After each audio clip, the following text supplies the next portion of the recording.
I asked my husband for divorce after I read the text he received and I found out that it was just a prank. Now, he wants to leave me because I did not have a proper reaction to his infidelity. About a month ago while having Sunday breakfast, my husband left his iPad on the counter when I was doing the dishes and went to the gym. Now I think about it, he went out of his way to draw my attention to the iPad the whole morning, placing it on display and leaving it wherever I was. Now I know why. While I was loading the dishwasher he got a text and a picture of a naked female torso. And you missed this? The number belonged to Eve. I froze in my tracks. We've been married for 2 years and we have 2 children together, M5 and F3. Against my better judgment, I started looking and there was this full conversation for over a week. He was cheating on me with this Eve. I can't describe the amount of pain I felt and I ran to the bathroom vomiting and crying. Anyway, when he got back from the gym and asked me what was wrong, I just handed him the iPad and told him that he had gotten a text from Eve and that I needed to go out for a walk if he could stay with the children. He said okay. I went for a 3 hours walk. He texted me multiple times if I was okay and I said that I was fine, just needed the walk. I don't remember crying this much in my entire life. When I got home I told him that I knew about his affair and asked him how we were going to do this. Do what?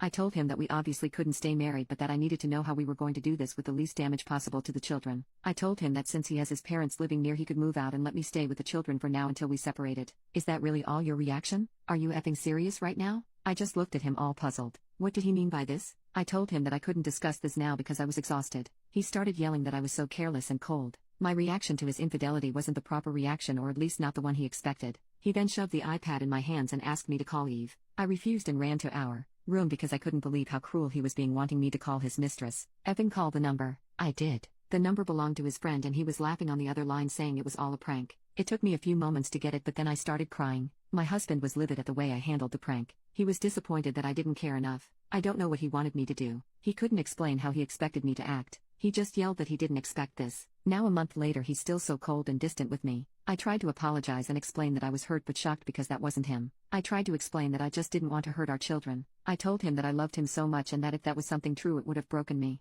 It did for the few hours I believed the prank. He thinks I'm too cold and apathetic and my reaction was abnormal, so now he's cold and apathetic towards me. And I think this whole situation is abnormal. Update 1. This morning, before my husband dropped off the children at daycare and the dogs at the dog center, I asked him to talk to me. I told him that his treatment of me for the last month wasn't sustainable and that I had given him space long enough. But now he has to do something, talk to me, try to find a solution or set me free. He asked me to meet up with him for lunch because we were both running late for work. At lunch, he apologized for the prank and he said he couldn't believe that he went with it, and how stupid it was of him to think that it was harmless and playful. He said that he had been feeling miserable about it, and so guilty, but that he had never felt so worthless in his entire life. I showed him how disposable he was to me, and how easily I could believe something this horrible about him, accept it, and make plans to move on within hours. Even if I have cheated on you, you showed no sign that you loved me enough to at least ask me why. If the roles were reversed, he would have been angry, he would have confronted me, he would have asked me why, who the other man was, what it was that he, the other man, had that he didn't,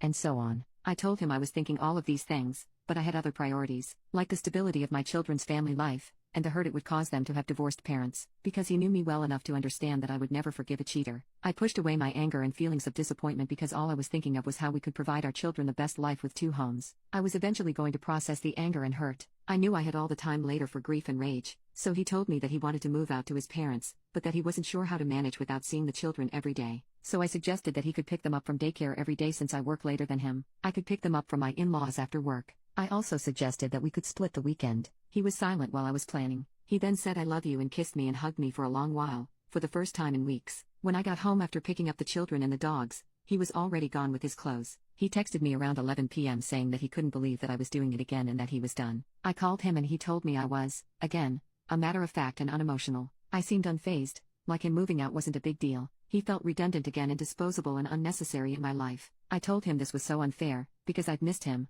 and I have missed him all these weeks when he was ignoring me. I was just trying to give him space and respect his wishes because I still wanted us to work things out. He didn't want to listen anymore, so we hung up. At 2 a.m., he texted that this wasn't working for him and he wanted a divorce. I texted back, okay. Update 2. My husband found my posts and he said he was so ashamed of himself and the way he handled our problem, especially after reading all the comments calling him out. Now we have a lot of work to do if we're going to make it. I'm still not 100% sure why he acted the way he did because I've always been clear about my feelings and how much I love him. I never felt that life and the children came in the way. It just made my love for him even stronger, but I'm not gonna dismiss his feelings if he really felt neglected and disposable. He hasn't moved home yet, We have been on dates and we have been spending quality time together. Before all of this happened, we were talking about having another baby and maybe moving into a bigger house. We are waiting for this. I wasn't sure how I would tell him that I wanted to wait without it sounding like I was cold and had given up on our future, so I tried to show more emotions this time and make it clear that I just wanted to wait until we're back on track and not cancel the plans altogether, but he was actually understanding and kind of relived. We'll see how this goes. I love and miss him so much, and the children miss their daddy at home. Thank you again.